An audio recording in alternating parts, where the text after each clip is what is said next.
A Ucrânia afirma que a Bielorrússia concentra soldados na sua fronteira e certamente eleva o nível de tensão entre os dois países.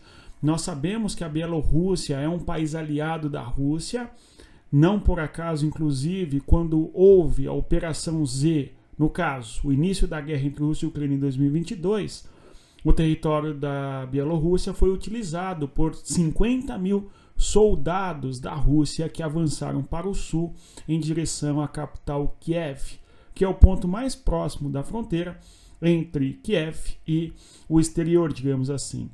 Porque do território russo até chegar a Kiev é mais longe do que da Bielorrússia para Kiev. Ou seja, nós temos uma tentativa da Rússia de ocupar a capital Kiev logo no início da guerra, que suas tropas militares saíram desde o território da Bielorrússia. A Bielorrússia, que é governada por Lukashenko, que está no poder desde 1994 e em 1996, inclusive, houve a junção em vários aspectos da realidade política, econômica e social da Rússia e da Bielorrússia num processo de integração. De modo que não seria exagero nós dizermos que a Bielorrússia é uma espécie de estado satélite da Rússia no atual cenário da geopolítica no leste da Europa. É sobre isso que nós iremos falar no vídeo de hoje, mas eu vou pedir a você, óbvio, deixa o like, se inscreva no nosso canal, se inscreva, não se esqueça de se inscrever no nosso canal e divulgue também para as pessoas que gostam de geopolítica. Para quem não gosta, também divulgue aí, para que mais pessoas possam assistir a esses comentários e ao nosso trabalho que nós fazemos aqui, tá bom? E a você, um recado muito importante, que quer aprender geopolítica, sair da superfície e aprofundar o conhecimento, deixar de lado aqueles comentários vazios, entender de maneira muito mais interessante o que ocorre na geopolítica, participe da nossa comunidade Geopolítica para Entender o Mundo. O link está na descrição do vídeo. Pessoal, vou projetar aqui para vocês as imagens conforme sempre fazemos. E a primeira imagem que nós vemos aí é o senhor Lukashenko e o seu respeito à geografia, né? Nós temos ele apontando no mapa justamente os pontos de avanço, eventualmente militares, dentro do território da Ucrânia. Tudo bem? Então, olha só você, o respeito à geografia aí por parte de Lukashenko, aqui o mundo no mapa. Nós temos claramente aqui ó, o território da Bielorrússia, nesta posição que circula na cor vermelha. Aqui nós reconhecemos também a península de Kerch, a península da Crimeia, o mar de Azov, por exemplo, né? E o limite fronteiriço aqui entre Ucrânia e o território da Bielorrússia. Lembrando que, no contexto logo inicial da guerra, a Bielorrússia entrou, no caso, melhor dizendo, não é? As tropas militares russas infiltraram-se neste sentido a fim de chegar até a capital Kiev, tá certo? Conforme nós comentamos. Houve a primeira contraofensiva ucraniana neste sentido e aí a Ucrânia acabou recuperando esses territórios, não é?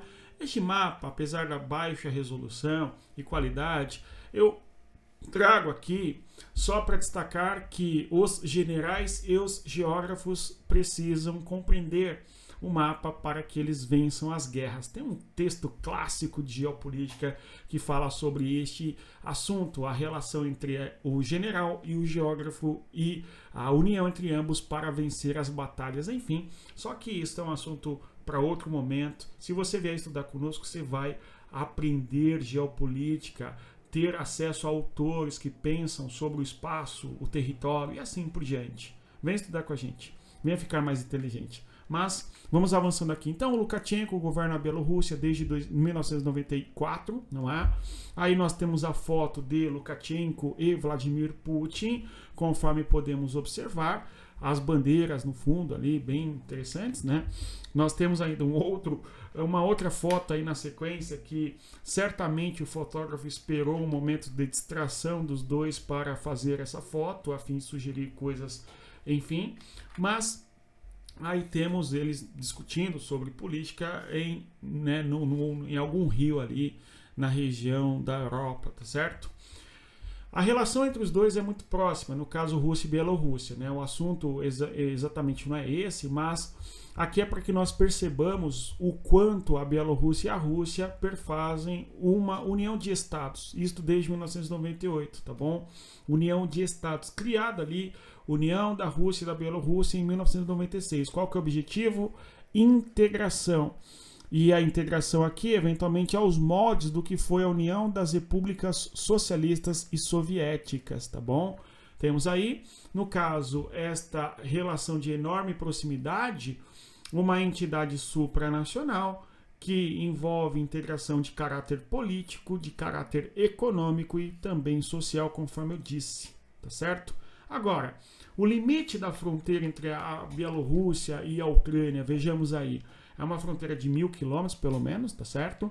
Uma fronteira bastante extensa. As tropas russas estavam nesta posição geográfica aqui, lá em fevereiro de 2022, quando houve a incursão militar dentro do território da Ucrânia. Vale destacar que uma das posições e guerra contra a Ucrânia se deu por este flanco do norte. O outro por esta região aqui, ó, no Donbass, pelo leste. E por fim, através do sul também, nós tivemos infiltrações militares dentro da Rússia. Mas o fato é que a Rússia utilizou o território da Bielorrússia, também chamado de Belarus, para invadir militarmente o território da Ucrânia. De modo que as condenações, inclusive, quando feitas à Rússia, muitas também fazem, não é? Vem acompanhada de condenações à Bielorrússia, no caso aí os países ocidentais, as instituições ocidentais, enfim, porque o território da Bielorrússia foi utilizado para ataques militares contra a Ucrânia. Então pensem aí, se nós tivéssemos, vamos dar um exemplo aqui, a Lituânia, no caso, melhor dizendo, não é a Estônia, certo? Que faz fronteira ali ao norte com a Rússia. Tudo bem? Não a Lituânia. A Lituânia não faz fronteira com a Rússia continental, exceto com esta região aqui, ó, de Kaliningrado. Então a Lituânia faz fronteira assim com a Rússia, mas com o esclave. Então, pegando ali o exemplo da Estônia, imaginem só que tropas da Ucrânia no território da Estônia fizessem incursões militares contra a Rússia. E aí? Certamente a Rússia iria bombardear a Estônia, com certeza, né? Você duvida disso? Tá certo? Então a gente tem que, ainda que não seja a Bielorrússia em guerra contra a Ucrânia, certamente a existência do governo atual da Bielorrússia e o modo como ele se porta diante do Putin, grande aliado, enfim, certamente faz com que a Ucrânia fique em pé da vida com a Bielorrússia e, em decorrência do aumento de tropas na fronteira da Bielorrússia, a Ucrânia afirma que, se for necessário, destruiria ali os pontos militares na fronteira entre os dois países. De modo que a tensão entre eles aumenta, só que essa tensão não é de graça, né? Nós temos que, sim, a Rússia, quando faz a sua operação militar especial, a chamada Operação Z contra a Ucrânia, utiliza o território de Belarus, também chamado Bielorrússia, enfim. E é muito curioso, não é? Porque a tentativa de acordo de paz entre a Rússia e a Ucrânia, a partir de 2014, parte disso foi intermediada ali pelos acordos de Minsk, a capital, inclusive, da Bielorrússia, do território aí de Belarus. Tudo bem? Então, é um país que tentou intermediar em alguma medida uma paz entre os dois, claro, com a presença da França e da Alemanha e também dos Estados Unidos, porém, infelizmente a paz não avançou e sim a guerra começou de modo significativo na região do Donbass a partir de 2014, não é? Degringolando para a invasão da Rússia aí em 2022, conforme sabemos. E agora, em 2024, a Ucrânia fazendo as incursões militares em Kursk, conforme nós estamos observando quase todos os dias, não é? Inclusive, uma das motivações eventuais da Bielorrússia é porque a Ucrânia foi agressiva em relação à Rússia, invadindo o território da Rússia em Kursk, e por isso a preocupação da Bielorrússia, isso é curioso, né, gente? Em relação à Ucrânia e a sua postura de agressividade. O que você acha disso? Comenta aqui nos nossos comentários, tá bom?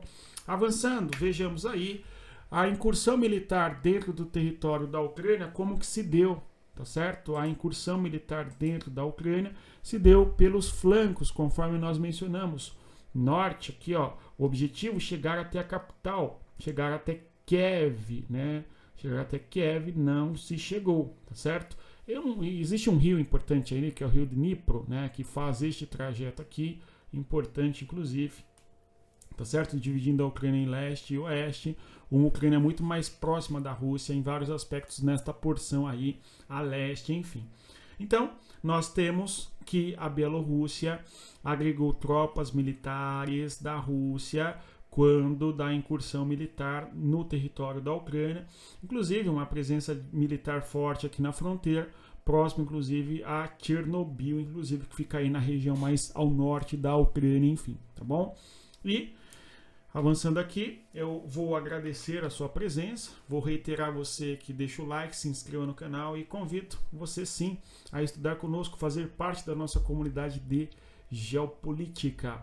O link está na descrição do nosso vídeo. Você terá ali uma série de conteúdos gravados, no caso cursos da geopolítica da Rússia, da China, da União Europeia, do Mercosul e assim por diante, bem como também as nossas aulas ao vivo na nossa chamada Sala de Guerra, assim como informações diárias no território geopolítico ali, o nosso grupo seleto para trazer informações a respeito dos principais temas de geopolítica ao longo de todos os dias.